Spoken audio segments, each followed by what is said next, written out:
Pero en esta mañana, una vez más, vamos a ver desde este pasaje que Dios forma un jardinero a su imagen y también crea un inmejorable jardín en el Edén para que podamos disfrutarle. Esto lo estudiaremos en 3 brillantes escenas y este es el sermón, el bosquejo de este sermón para el día de hoy. La primera escena es la condición del mundo no caído. Condición del mundo no caído. Esta es la primera escena que vamos a estar observando. Condición del mundo no caído. La segunda escena es la clase de la provisión de Dios. La clase de la provisión de Dios. La primera de nuevo es condición del mundo no caído. La segunda es la clase de la provisión de Dios. Y la tercera es la categoría de la tarea del hombre. La categoría de la tarea del hombre. Pero tomen sus Biblias y démosle lectura a esta sección de la Biblia. Génesis capítulo 2, versos del 4 al 17. Así dice la palabra del Señor. Estos son los orígenes de los cielos y de la tierra cuando fueron creados, el día que Jehová Dios hizo la tierra y los cielos, y toda planta del campo antes que fuese en la tierra, y toda hierba del campo antes que naciese. Porque Jehová Dios aún no había hecho llover sobre la tierra, ni había hombre que labrase la tierra, sino que subía de la tierra un vapor, el cual regaba toda la faz de la tierra. Entonces Jehová Dios formó al hombre del polvo de la tierra y sopló en su nariz aliento de vida, y fue el hombre un ser viviente. Y Jehová Dios plantó un huerto en Edén al oriente y puso allí al hombre que había formado. Y Jehová Dios hizo nacer de la tierra todo árbol delicioso a la vista y bueno para comer, también el árbol de la vida en medio del huerto y el árbol de la ciencia del bien y del mal. Y salía de Edén un río para regar el huerto, y de allí repartía en 4 brazos. El nombre de uno era Pishón, este es el que rodea toda la tierra de Jávila, donde hay oro, y el oro de aquella tierra es bueno. Hay allí también bedelio y ónice. El nombre del segundo río es Gihón, este es el que rodea toda la tierra de Cus. Y el nombre del tercer río es Hiddekel, este es el que va al oriente de Asiria. Y el cuarto río es el Éufrates. Tomó pues Jehová Dios al hombre y lo puso en el huerto del Edén para que lo labrara y lo guardase. Y mandó Jehová Dios al hombre diciendo: de todo árbol del huerto podrás comer, mas del árbol de la ciencia del bien y del mal no comerás, porque el día que de él comieres ciertamente morirás. Oremos. Padre, te damos gracias por esta mañana, este día tan especial que nos concedes como regularmente cada domingo para congregarnos como iglesia, para adorarte, alabarte, exaltarte. Señor, y ahora en este momento donde seguimos adorándote, pero ahora mientras meditamos en tu palabra, concédenos sabiduría, Señor, y realmente que nuestro corazón sea tierra fértil para que tú, Señor, en tu gracia des fruto de salvación, de santificación a nuestras vidas. Muestra a Cristo, Señor, en el nombre de Jesús. Amén. Muy bien, el primer punto es la condición del mundo no caído. Y no lo olviden, hermanos, en esta sección Dios, por medio de Moisés, nos ofrece más detalles de lo que Dios hizo en el día sexto de la creación. Y recuerden, algunas de estas cosas que Dios hizo en el día sexto de la creación, pues ya las estudiamos, ¿verdad? Ya las vimos ahí mientras estuvimos abordando 4 sermones en el capítulo 1 de Génesis, en los versos del 24 al 31. Pero acá en esta sección tenemos más información del día sexto de la creación. Vean ahí sus Biblias, comenzando en el verso 4. Estos son los orígenes de los cielos y de la tierra cuando fueron creados, el día que Jehová Dios hizo la tierra y los cielos. Moisés, antes de darnos más detalles del día sexto, con el verso 4 digamos que nos introduce a la segunda sección de este libro de Génesis. La primera sección, para su conocimiento, pero la primera sección abarcó del capítulo 1, verso 1, hasta el capítulo 2, verso 3. Y la segunda sección de este libro de Génesis abarca desde el capítulo 2, verso 4, el que acabamos de leer, y hasta el final del capítulo 4. Y esto es notable a nuestra vista, porque Moisés inicia tanto esta segunda sección ahí, como incluso la tercera sección del libro de Génesis con un lenguaje muy similar. Y te vas a dar cuenta. Vean una vez más capítulo 2, verso 4. Ahí está el inicio de la segunda sección. Noten, estos son los, ¿qué, hermanos? Orígenes, Toledot en el hebreo. Una mejor traducción sería, estas son las generaciones de los cielos y de la tierra. Vayan ahora al capítulo 5, verso 1. Ahí tenemos el inicio de la tercera sección. Véanlo ahí. Este es el libro ¿de qué? De las generaciones de la tierra. Una vez más, Toledot en el hebreo. Esto es muy importante, muy relevante, no solo por el hecho de que con esta palabra Toledot, generaciones, Moisés marca los inicios y las pautas de las distintas secciones aquí en este libro de Génesis, sino además porque Moisés nos muestra que todo lo que encontramos en Génesis, hermanos, son sucesos reales. ¿Por qué? Hermanos, porque hay una descendencia, hay una genealogía histórica de cada persona. Incluso Moisés no quiere que nos perdamos de vista de esto, porque también añade que, de hecho, incluso detrás de cada evento, de cada suceso, también hay una genealogía, hay una historia. No debemos perderlo de vista. Una vez más, ahora, con este uso del Toledot, afirmamos que Génesis no es un mito, hermanos. Génesis no es una leyenda, como muchos piensan. Génesis tampoco es una fábula. Es más, Génesis, como lo hemos dicho también, Génesis tampoco es poesía. Necesitamos reafirmarlo una y otra vez, cada vez que textualmente tenemos esta oportunidad, porque allá afuera no se cansan de negarlo, ¿verdad? Pero hermanos, Génesis es narrativa. Todo lo que encontramos aquí son hechos reales, personajes históricos. Esto es muy importante, porque recuerden, toda nuestra teología, lo hemos dicho varias veces, toda nuestra teología no está basada en la imaginación de una persona o en el invento de otra persona de la sociedad. No, está sustentada en la historia, en hechos históricos reales que acontecieron en este planeta de Dios. Y escuchen esto, porque ni la audiencia de Moisés ni ninguno de nosotros debemos perderlo de vista. Hay un solo Dios y un solo creador de todo. Y Moisés nos revela su identidad usando por primera vez el nombre de este Dios. Véanla ahí en la parte final del verso 4. ¿Quién es? Yahweh, Dios. Este Dios que antes el mismo Moisés nos dejó entrever su naturaleza trina, ¿verdad? Cuando ahí crea al hombre y se involucran las tres personas de la Trinidad y dicen, hagamos, ¿se acuerdan? Al hombre, a nuestra imagen, conforme a nuestra semejanza. Nuestro Dios es un Dios trino, es un solo Dios. Él es una sola esencia, pero otra vez necesitamos repetirlo, reiterarlo, que coexiste eternamente en tres personas distintas. Dios Padre, Dios Hijo y Dios Espíritu Santo. No tenemos tres dioses, un solo Dios, una sola esencia, Jehová Dios, pero que coexiste eternamente en la misma esencia, Dios Padre, Dios Hijo y Dios Espíritu Santo. Pero hay algo más en la parte final de este verso 4 que debemos de explicar. Véanlo de nuevo, el verso 4. Estos son los orígenes de los cielos y de la tierra cuando fueron creados.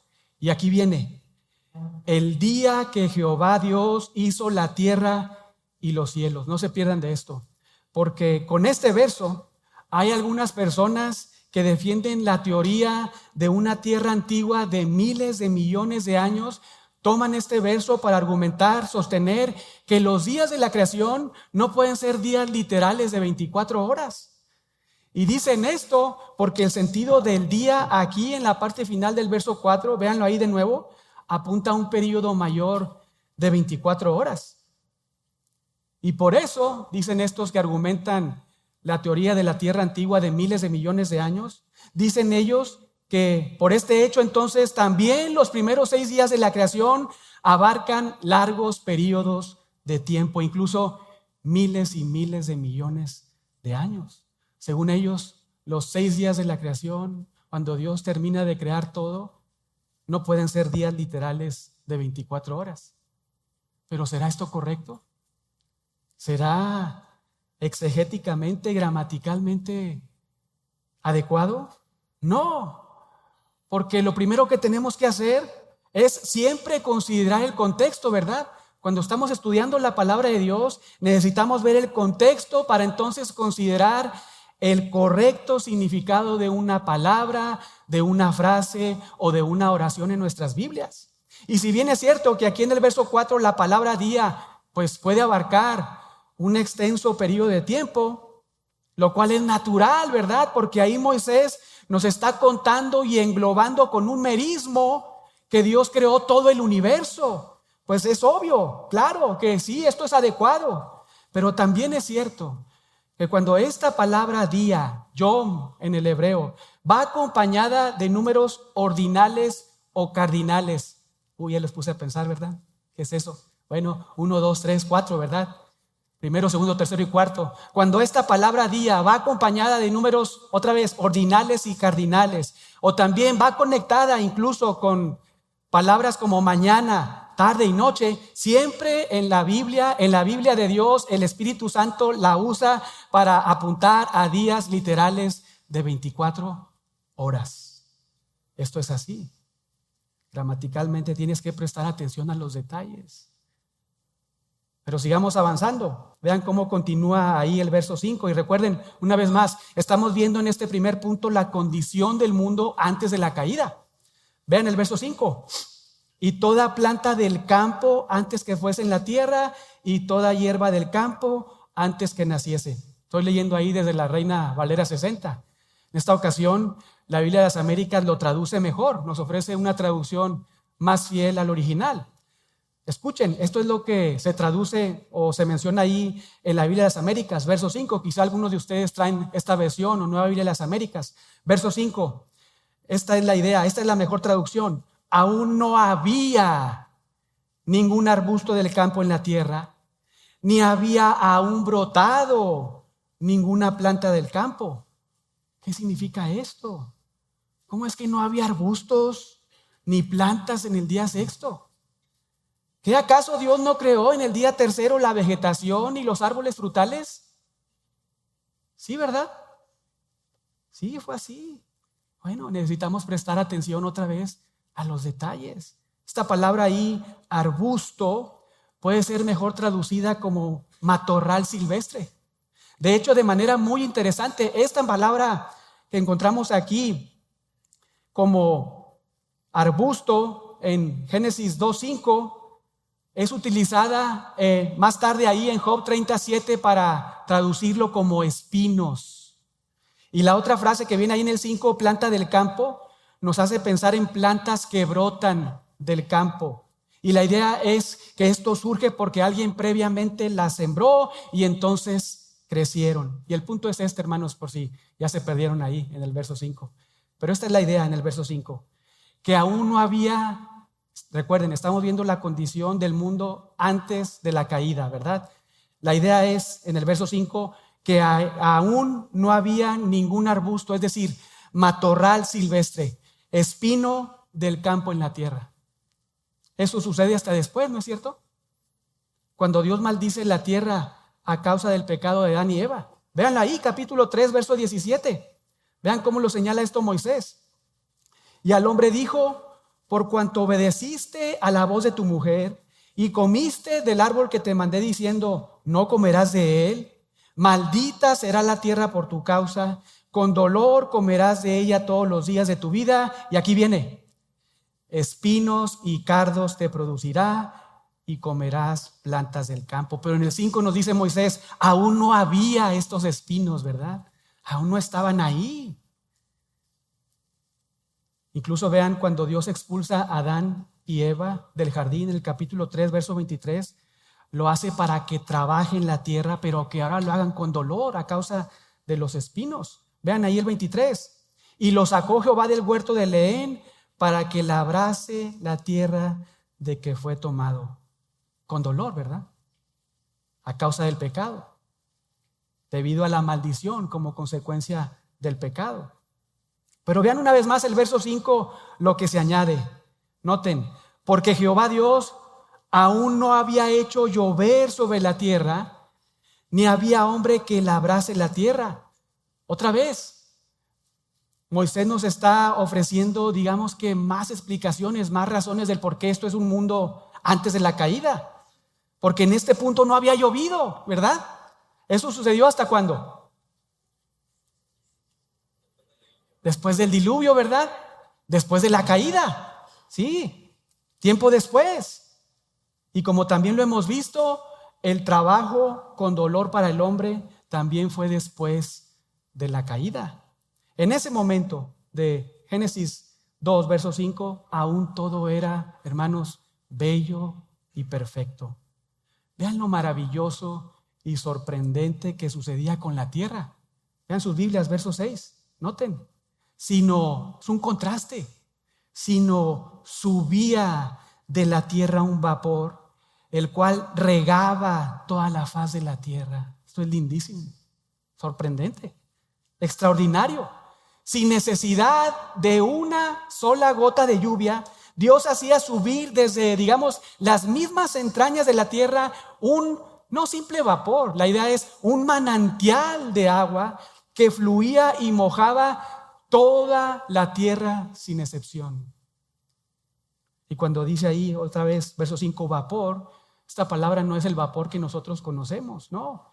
Más bien representa una corriente de agua que Dios hacía surgir de la tierra y que en su soberana providencia permitía que toda la tierra fuera regada sin excepción hasta el último rincón. Eso, hermanos, es poder de Dios. Eso es sabiduría de Dios. Sin duda que Él es el creador y sustentador de todo, ¿no es cierto? Él es el creador, pero también es el que sustenta todo y a todos. No necesita a nada ni a nadie para que su mundo subsista. Él es el creador y sustentador. Esto es muy claro desde el Génesis, desde la condición del mundo antes de la caída. Y recuerden, hermanos, nuestro Dios es inmutable. ¿Qué quiere decir eso? Él no cambia. Él sigue siendo el mismo ayer, hoy y por los siglos. Y escucha esto, puedes confiar en Él. Puedes descansar en Él. Él es más sabio que tú. Él es más poderoso que tú. No seas orgulloso. No seas soberbio. No sigas mostrando jactancia, egocentrismo, vanagloria, pensando que tú controlas todos los eventos de tu vida, incluso el de los de los demás. Pensando incluso que proteges, tú tienes el poder para protegerte y proteger a otros. No, Él es el Dios soberano, el que está a cargo de todo y de todos sin excepción. Él es quien está a cargo de tu vida. Él es quien sostiene tu vida. Entonces, en lugar de mostrar mucho orgullo y soberbia, sé humilde. Reconócelo en tus caminos. Reconócelo en tus decisiones, en tu forma de vivir. Porque el apóstol Pedro nos dice algo muy especial ahí en Primera de Pedro, capítulo 5, verso 6. Vayan ahí por un momento. Primera de Pedro, capítulo 5, verso 6.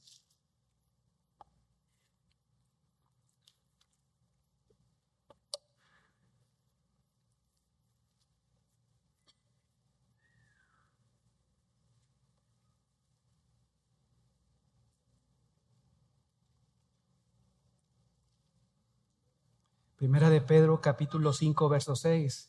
Vean qué linda exhortación, qué linda instrucción. Vean ahí.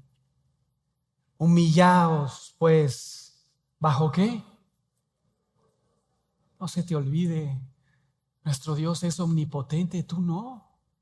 Él es el poderoso, Él es el creador de todo, Él es el que sostiene todo. Humillaos, pues, bajo la poderosa mano de Dios, y hay un resultado. Hay algo muy lindo, ¿verdad?, que sucede si tú te humillas, si no eres soberbio, si no te pones encima de Él y de su palabra, sino más bien si te humillas, reconoces que Él es poderoso, reconoces su palabra dirigiendo tu vida. Humillaos pues bajo la poderosa mano de Dios para que Él os exalte cuando fuere tiempo, echando toda vuestra ansiedad sobre Él. Qué lindo, ¿verdad? Vean por qué. Porque Él tiene cuidado de vosotros. Aquí tenemos el carácter de Dios que hemos visto en Génesis, ¿verdad? A lo largo de todo el capítulo 1 y en estos 4 o 5 primeros versos del capítulo 2 de este libro de los Orígenes. Nuestro Dios sigue siendo el mismo. Él es omnipotente, omnipresente. Él es el creador y sustentador de todo. Y a la luz de eso, entonces, vive conforme a eso. Humíllate ante su mano poderosa. Echa tu ansiedad, tus preocupaciones delante de Él, porque recuerda que Él es el que te da la vida y Él es el que sostiene tu vida. Él es bellísimo. Seamos humildes, hermanos, y no soberbios. Reconozcamos que nuestro Dios es el único capaz de crear y sostener nuestras vidas. Pero regresen ahí a Génesis capítulo 2 y ahora observen el verso 7, un pasaje que ya abordamos hace algunas semanas. Vean ahí, Génesis capítulo 2, verso 7. Entonces Jehová Dios formó al hombre del polvo de la tierra y sopló en su nariz aliento de vida y fue el hombre un ser viviente. Recordando un poco ahí nuestros sermones anteriores, en Génesis capítulo 1, versos 26 y 27, allá Moisés nos dijo que el hombre y la mujer fueron creados por Dios de una manera muy singular, ¿verdad? ¿Se acuerdan? A su imagen y semejanza, ¿verdad? Una gran verdad que estudiamos en un solo sermón cuando estuvimos estudiando estos 2 versos que llamamos ahí a su imagen. No vamos a volver a repetir todo lo que estuvimos ahí estudiando, pero acá en el verso 7 se nos explica cómo es que Dios, digamos que como un artesano muy hábil, primero forma al hombre. Se nos dice ahí que, vean el 7, lo formó, ¿verdad?, al hombre. Es decir, lo moldeó, le dio forma a su cuerpo con una materia muy singular. Vean ahí, ¿con qué? Con el polvo de la tierra. Esto es formidable, esto es asombroso. Y acá tenemos varios médicos, ¿verdad? Pero piensen por un momento en todas las partes del cuerpo humano. El cabello, la piel, los músculos, el corazón, los huesos, la sangre, el cerebro, los ojos, las orejas, los brazos, los pies, las uñas, los dientes, el apéndice, tantas cosas, el riñón, y pudiera seguir, pero el punto es este. Todo eso fue creado personalmente por Dios con el polvo. Ese es el poder de nuestro Dios.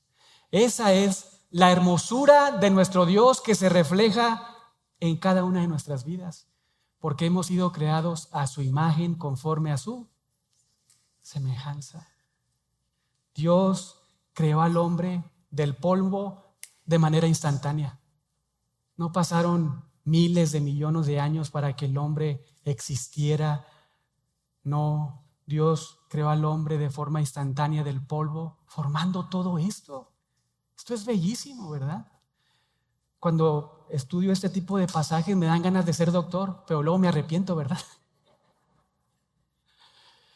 Pero gracias a Dios, ¿verdad? Yo creo que los médicos leyendo este tipo de textos, meditando en la palabra de Dios, esto pues te hace adorar más al Señor, ¿no es cierto? Si a nosotros que muy apenas ahí sabemos que estos son ojos, orejas, pues sí, pensamos un poco en las implicaciones de todo esto, pues nos humilla y nos hace alabar al Señor.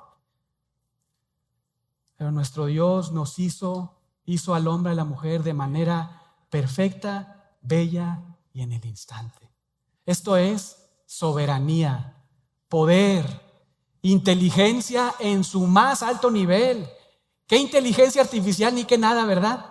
No, aquí está la inteligencia suprema en el ser de nuestro Dios. Aquí está. Tenemos, hermanos, un Dios magnífico y sin igual. No hay otro como Él. Verdaderamente no hay otro Dios fuera de Él. Así que gózalo, disfrútalo. No te alejes de Él, deleítate en Él y en su palabra. Qué necios somos de verdad cuando nos apartamos de Él de manera muy soberbia y tomamos nuestras decisiones, ¿verdad? Verdaderamente es una necedad. No hagamos eso. No hagamos eso. Acerquémonos a Dios.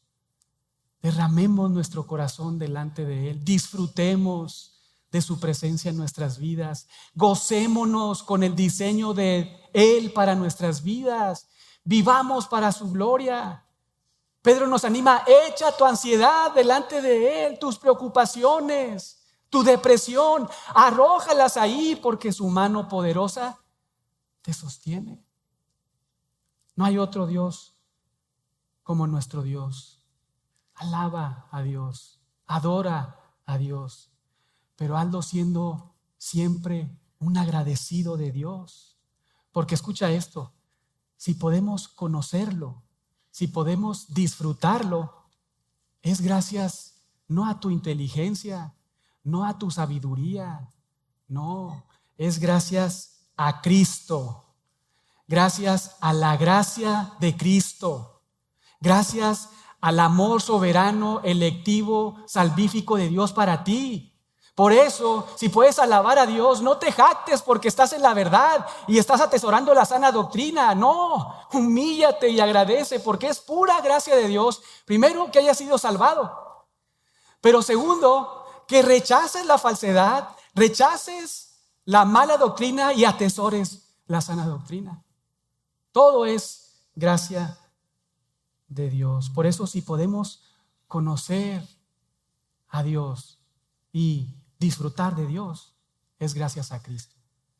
Agradece a Dios porque fue Cristo y no nosotros los que tuvimos la capacidad de acercarnos a Él. Fue Cristo quien nos acercó de forma definitiva a Dios para disfrutarlo, gozarlo y adorarlo. Otra vez, humillémonos ante nuestro sublime Dios, magnífico Señor. Agradezcamos todo esto, hermanos, porque todo es un regalo de Dios. No lo demos por sentado. No lo pierdas de vista.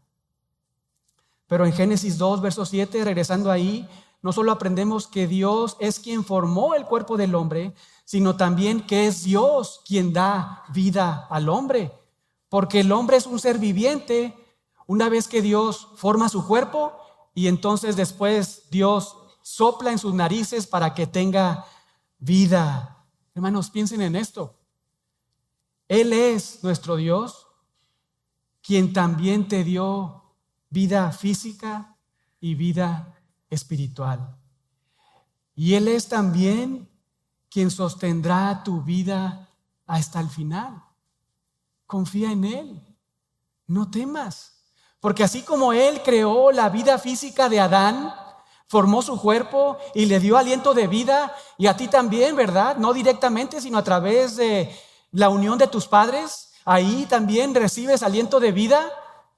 De la misma manera, hoy Él sostiene tu vida espiritual. De la misma manera, Él también hoy está ahí muy involucrado en tu vida. Así que no temas, no temas. Porque en cuanto a tu vida física, escucha esto, es Él y no una adversidad o una prueba, una enfermedad que tiene tus días contados. No es eso, es Dios. Él es. Y en cuanto a tu vida espiritual, Es Él quien se encargará de llevarte al cielo y no tus obras.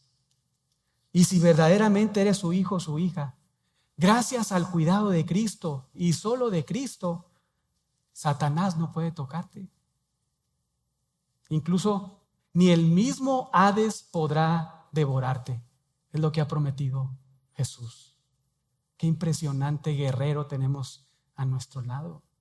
Y hay tanto que decir ahí en este verso.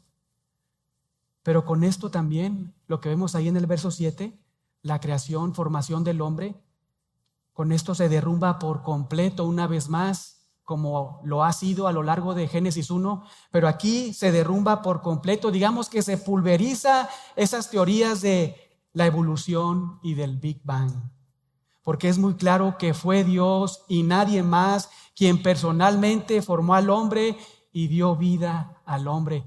Punto final. No hay más explicación. Con esto entramos a nuestro segundo punto del sermón. Hasta aquí hemos visto la condición del mundo no caído y ahora veamos la clase de la provisión de Dios. Vean ahí ahora el verso 8. Y Jehová Dios plantó un huerto en Edén. ¿Dónde? Al oriente. Y esto sucede, hermanos, por esta Y que vemos ahí de forma secuencial. No pasaron ahí muchos años, ¿verdad? Fueron eventos uno tras otro. Esto sucede inmediatamente después que Dios forma y da vida al hombre. Entonces Jehová Dios, como el perfecto jardinero, ¿verdad?, planta un huerto en Edén al oriente. Y piensen en esto. Pareciera ser que por esta secuencia de hechos, de eventos que suceden uno tras otro, pareciera ser que el hombre siempre está viendo todo lo que Dios está haciendo. No se está perdiendo de ningún detalle. Porque vean cómo continúa el verso 8. Otra vez, y puso allí al hombre que había formado. ¡Wow! ¡Qué escena!, ¿verdad? Piensa en eso. Ver con tus propios ojos a Dios en acción. Observar cómo el Dios soberano, omnipotente, creador, perfecto, incomparable, crea y provee un lugar para ti. Y luego encima de esto que te coloque personalmente en ese lugar. ¡Qué privilegio!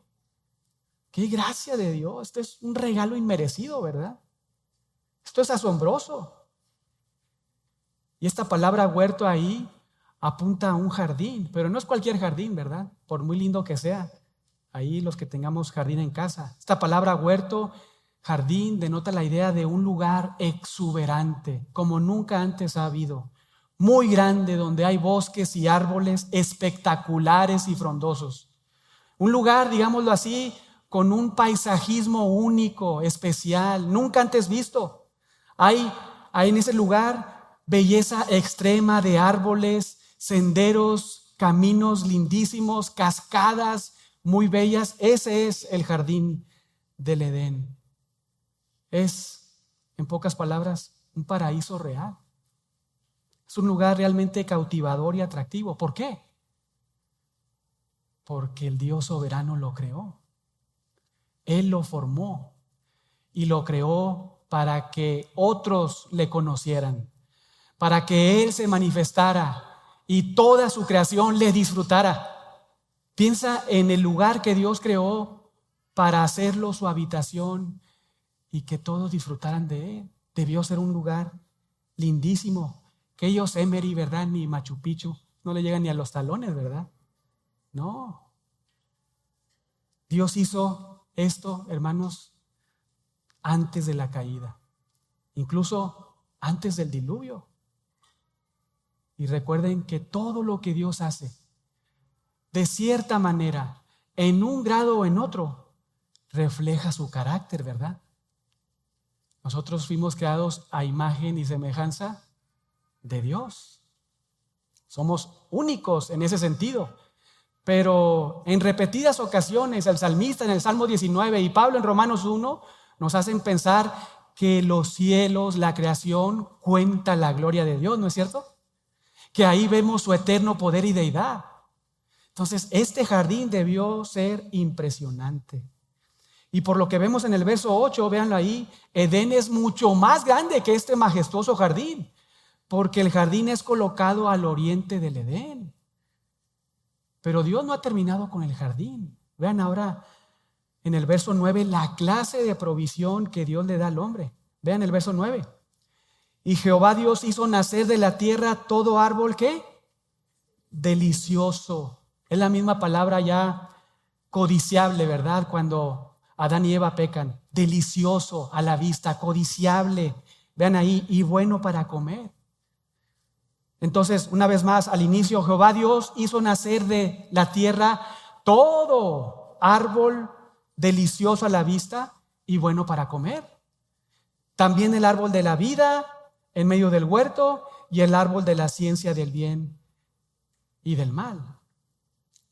Hermanos, si en el día tercero Dios nos sorprendió cuando estuvimos estudiando ahí ese día, nos sorprendió cuando vimos que Él crea, ¿verdad?, la vegetación y árboles frutales, y nos pusimos a pensar en toda la variedad que Dios creó. Si esto nos asombró, acá el día sexto, esta clase de árboles nos dejan prácticamente sin palabras al estar pensando en cómo fueron estos tipos de árboles.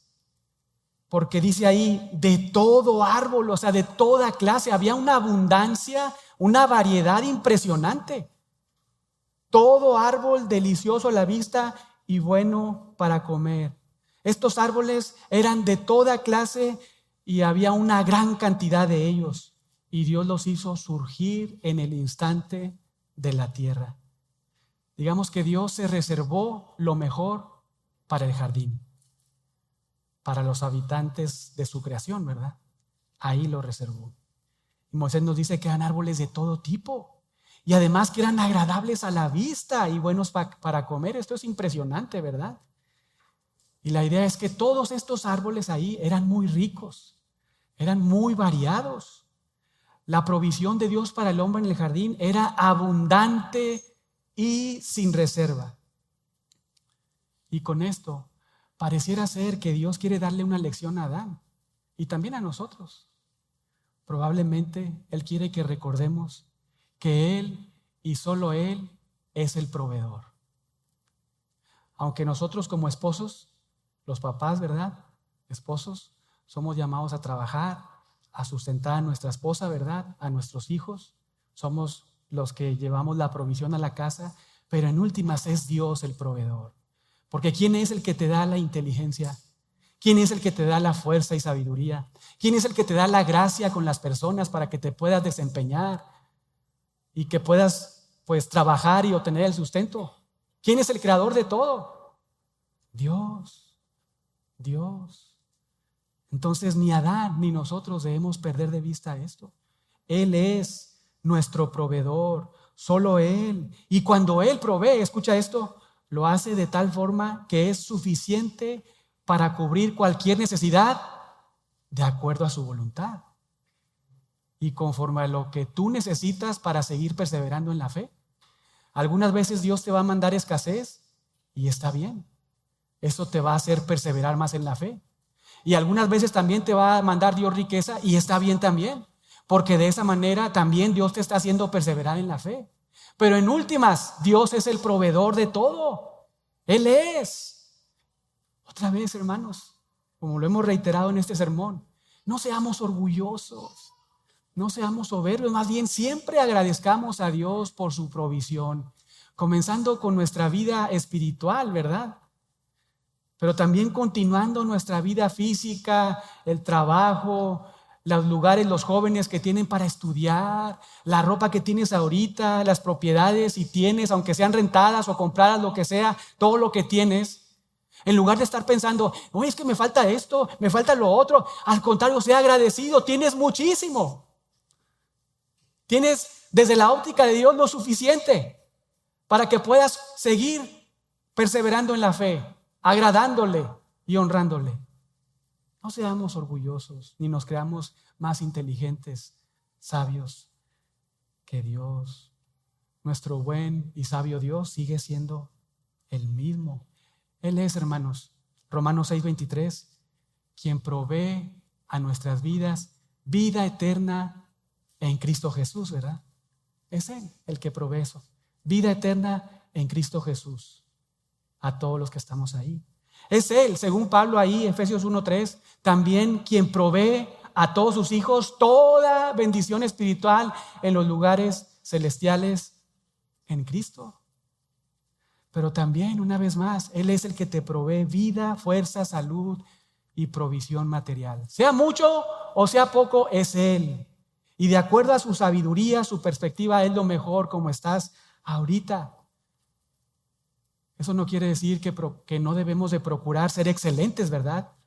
No, cuidar nuestro corazón, confiar en Dios, ¿verdad? Si tenemos necesidad, acudir a Dios, buscar primeramente su reino y su justicia, presentar nuestras peticiones delante de Dios y esperar y ser agradecidos con lo que Dios nos concede, nos regala, nos otorga en su gracia y sabiduría. Pero claro, pues tú también debes de cuidar tu salud, ¿no es cierto? Debes de ser diligente cuidando tu salud. Tú también debes pues trabajar, debes de levantarte temprano. Si no tienes trabajo, pues procurar buscar trabajo. Pedirle al Señor gracia para que cuando estás interactuando con las personas, pues alguien te contrate. Ser dependiente de Dios, pero tú tienes que estar ahí. En palabras del apóstol Pablo, nosotros tenemos que estarnos ocupando de nuestra salvación, haciendo lo correcto, agradando a Dios, viviendo a la luz de la vocación, la elección que tenemos de Dios. Pero regresemos al verso 9, porque ahí se indican dos árboles muy particulares. Primero se menciona ahí que Dios hace nacer también el árbol de vida en medio del huerto. Esto es muy interesante, porque este árbol de vida, digamos que al comerlo te hace que te mantengas vivo y que no te mueras. Ese es el árbol de la vida. Digamos que te hace vivir eternamente mientras lo comes, incluso después de la caída, después de la entrada del pecado. Y decimos esto porque cuando Adán y Eva pecan, la consecuencia era la muerte, ¿verdad? Algo que pues sucedió espiritualmente de forma instantánea, inmediata, pero que poco a poco iba a resultar en su cuerpo. ¿Por qué? Porque Dios les prohibió ir al jardín, los expulsó, ¿verdad? Donde estaba el árbol de la vida. Vean esto ahí, capítulo 3, verso 23. Génesis 3:23. Y los sacó Jehová del huerto del Edén a los dos, para que labrase la tierra del que fue tomado. Echó pues fuera al hombre y puso al oriente del huerto del Edén querubines y una espada encendida que se revolvía por todos lados para guardar el camino. ¿De dónde? Del árbol de la vida. Pero también había otro árbol muy singular. Ahí en el verso 9 se dice que había un árbol de la ciencia del bien y del mal. En otras palabras, era el árbol del conocimiento o discernimiento, entendimiento de lo que era bueno y de lo que era malo. Este árbol no era malo necesariamente en su estructura. Más adelante vamos a ver más detalles. Pero vean ahora los versos del 10 al 14. Comenzando ahí en el 10, lo que se nos dice acerca de cómo el Señor traía ahí agua a ese lugar. Verso 10, y salía de Edén un río para regar el huerto, y de ahí se repartía en 4 brazos. Dios hizo que surgiera de Edén un río muy especial que se repartiera literalmente en 4 cabezas. Así, ¿verdad? Y vean cada una de ellas en los siguientes versos. Verso 11 y 12. El nombre de uno era Pishón. Este es el que rodea toda la tierra de Havilá. Es decir, que ahí estaba en toda esa región. No es que nada más lo rodeaba el contorno. No, estaba ahí sobre todo ese lugar. Vean de manera especial lo que se añade. Donde hay, ¿qué cosa?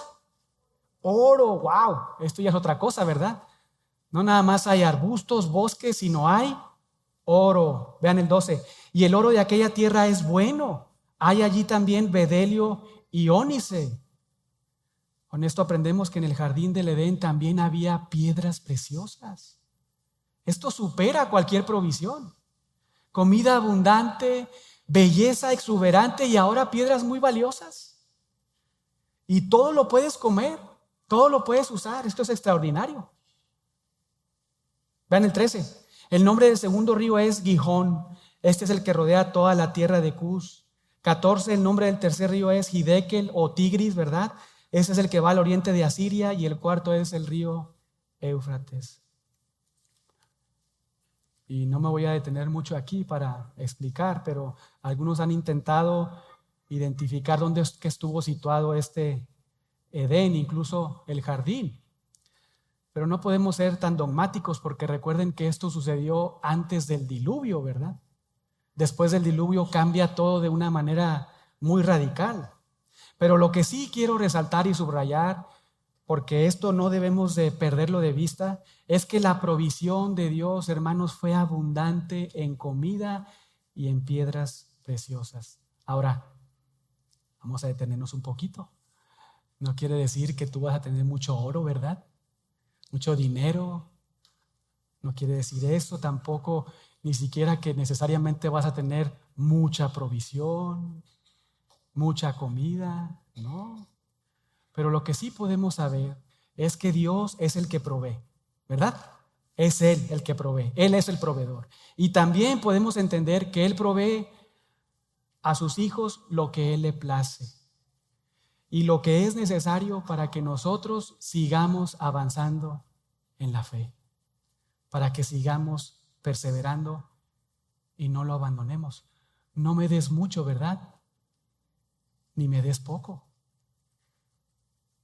Nuestro Dios es el proveedor. Y Él mismo, hermanos, escuchen esto, es el que mantiene su provisión cuando provee. Es Él. Porque con esto, esta provisión, este sustento de este jardín, lo hace con estos impresionantes flujos de agua que Él mismo hace surgir para que irradie todo ese lugar.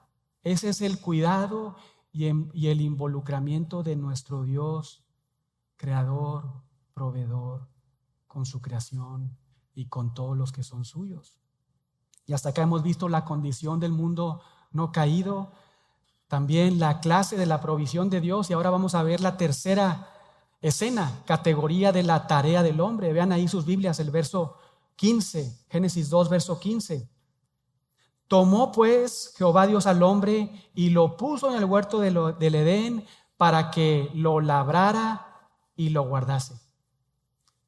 ¿Cómo es eso, verdad? Según el verso 8, Dios ya había puesto o colocado al hombre en el jardín del Edén, ¿no es cierto? Véanlo ahí en el 8. Entonces, ¿por qué dice que acá otra vez Dios puso en el huerto del Edén al hombre? Bueno, con este verso, el 15, esta palabrita puso, lo que significa es que Dios, ya que lo había puesto, entonces ahora lo establece ahí al hombre para que lleve a cabo una tarea muy específica, muy importante, muy particular. Y la tarea es esta. Digamos que es doble. Por un lado es labrar o servir en el jardín, y por otro lado es guardar o vigilar el jardín. Es una tarea muy elevada. ¿Por qué? Porque es una tarea asignada por el Dios creador de todo. Es una tarea muy solemne. Es una tarea única que Dios le asigna a Adán y a todos los seres humanos. Pero así de digna, así de solemne, así de grandiosa, espectacular, son, digamos que, las tareas que Dios nos llama a hacer a nosotros como iglesia de Cristo, ¿verdad? Tienen el mismo grado de solemnidad las tareas que Dios nos manda y nos ordena que esta. No por el grado de la tarea, sino por el grado o el carácter del Dios que da la tarea. Entonces, también debes prestar atención en lo que Dios demanda para ti. Lo leíamos en la lectura bíblica, ¿verdad? Este es el fin del hombre. ¿Cuál es? Teme a Dios. ¿Y qué cosa? Guarda sus mandamientos. Una tarea muy solemne, muy elevada. Y recuerden que en el caso de Adán, este trabajo ahí en el verso 8 era antes de la caída muy placentero. Le ocasionaba mucho gozo No tenía ahí sudor o dolor, fastidio de no quererme levantar y poner varias veces la alarma, ¿verdad? No había alarmas, ¿no? Pero no es eso. Es un mundo antes de la caída. Y piensa en esto. Dios nos ha hecho nuevas criaturas en Cristo, ¿verdad? Porque ahora tenemos una nueva vida. Nuestra ciudadanía no está aquí, está en los cielos, en esa Jerusalén celestial que va a descender, que tiene implicaciones físicas y espirituales, y estaremos reinando con Cristo en el estado eterno. Bueno, esto mismo debe quedar grabado en tu corazón, de que tú ya no piensas de la misma manera, ya no eres como antes, ya no tienes esa filosofía de vida. Ahora, aunque cuesta, duele, debe ser mucho gozo ir a trabajar. Debe ser una alegría muy grande ir y obedecer a tus jefes, honrarlos, respetarlos. Debe ser un gozo, una alegría, una necesidad tuya tratar a tus empleados, a la gente a tu cargo con mucho honor, con mucha dignidad, porque eso es lo que tu maestro, tu Señor y Salvador demanda de ti.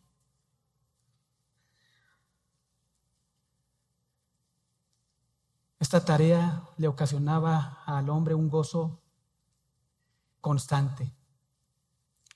Vean lo que Dios le dice al hombre en los versos 16 y 17. Y mandó Jehová Dios al hombre diciendo: de todo árbol del huerto podrás comer, mas del árbol de la ciencia del bien y del mal no comerás. Y hay una explicación. Porque el día que de él comieron, ¿qué cosa? Ciertamente morirás. Verdaderamente, sí o sí, esto va a suceder. Vas a morir. Tremenda advertencia, ¿no es cierto? Tremenda advertencia. Escuchar esto del Dios Todopoderoso que ha creado todo el universo y me ha dado un jardín. Escuchar esto de esta persona, de este ser magnífico, único, sin igual, que creó un impresionante jardín y me dio toda la provisión ahí, debió ocasionar un gran temor, resultar en una obediencia pues continua de Adán. Esto es algo muy serio. Porque en ese momento, hermanos, lo único que reinaba en el ambiente era pura pureza. Solo era santidad. No había pecado, no había afectación al pecado, no había maldición a causa del pecado. Todo era puro, todo era bello. Imagínate arruinar eso. Esto debió abrazar el corazón de Adán. Y esta advertencia, que por cierto es el primer mandato en términos negativos en toda la Biblia, debió ser considerada muy solemne. Y la orden fue esta: de todo árbol del huerto podrás comer. Qué vasta provisión, ¿verdad? Dios había formado muchos árboles, mucha variedad. No es que necesitara algo en especial, tanto Adán como Eva. De todo el árbol podrás comer, disfrutar, tomar, saciarte. No hay límites, no hay restricciones. De todo árbol, de toda la cantidad que quieres, puedes comer. De todo árbol del huerto podrás comer, no hay limitaciones. Todo lo que quieras, más. Pero del árbol de la ciencia del bien y del mal no comerás. Una traducción literal sería: nunca debes comer. Es decir, ni se te ocurra comer. Esa es la negación más fuerte incluso en el idioma original en que escribe Moisés, en el hebreo. Cuando dice ahí: no comerás, nunca debes comer, esto no debe suceder. Es como si dijera: no comas. Y hay una explicación. De hecho, es una grave consecuencia. Vean por qué. Porque el día que de él comieres, ciertamente morirás. En otras palabras, el día que comas de ese árbol, firmarás tu sentencia de muerte. Y no es que este árbol fuera malo, ¿verdad? O estuviera envenenado. No, no es así. Porque de hecho, por lo que vemos en Génesis 3, verso 6, era un árbol como todos los demás árboles frutales, con fruta agradable a la vista. Entonces, ¿qué era lo malo? ¿Qué era lo malo de este árbol? Pues en sí, este árbol no tenía absolutamente nada de malo. ¿Saben qué era lo malo? Desobedecer a Dios. desobedecer a Dios, ser muy orgulloso como Lucifer, ¿no es cierto? No atender el consejo de Dios, la palabra de Dios. Ser muy rebelde y tomar tus decisiones en función a tus emociones o a tu agenda. Eso era lo prohibido y lo malo. Y tristemente sabemos lo que sucedió, ¿verdad? Adán y Eva, viendo a Adán, a Dios crear todo, escuchándole esa advertencia tan solemne, despreciaron, escucha esto, despreciaron la provisión de Dios, lo que Dios les dio, lo que Dios les proveyó. Despreciaron el consejo de Dios y escogieron conscientemente y de manera muy rebelde el fruto que Dios les prohibió. Esa es la condición del corazón de todo hombre, sin excepción. Ese es el peligro que corremos incluso nosotros, aunque hayamos sido salvados, ¿verdad? Estemos cubiertos de Cristo.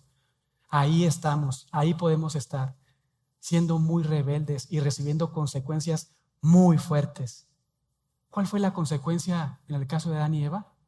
Hermanos, muerte física y espiritual, pero también incluso afectación a todos los que lo rodeaban. Piensa en eso. El matrimonio fue afectado, la tierra fue afectada, el trabajo fue afectado, todo fue afectado. Todo a su alrededor fue afectado a causa de su rebelde desobediencia. En últimas, todos nosotros fuimos afectados, ¿verdad? Una verdadera desgracia. Hermanos, ¿qué decisiones se están tomando hoy? ¿Estás seguro o segura que lo que estás pensando, hablando, hacia donde te estás dirigiendo, es el camino que Dios ha afincado para ti en su palabra? ¿Estás seguro? Examina tu corazón, porque pudiera ser que rebeldemente y conscientemente te estás alejando de Dios para cumplir tu voluntad y no la suya. Y Dios dará consecuencias graves. Claro, si somos sus hijos, Él nos disciplina, ¿verdad? Como Padre amoroso nos atrae a Él.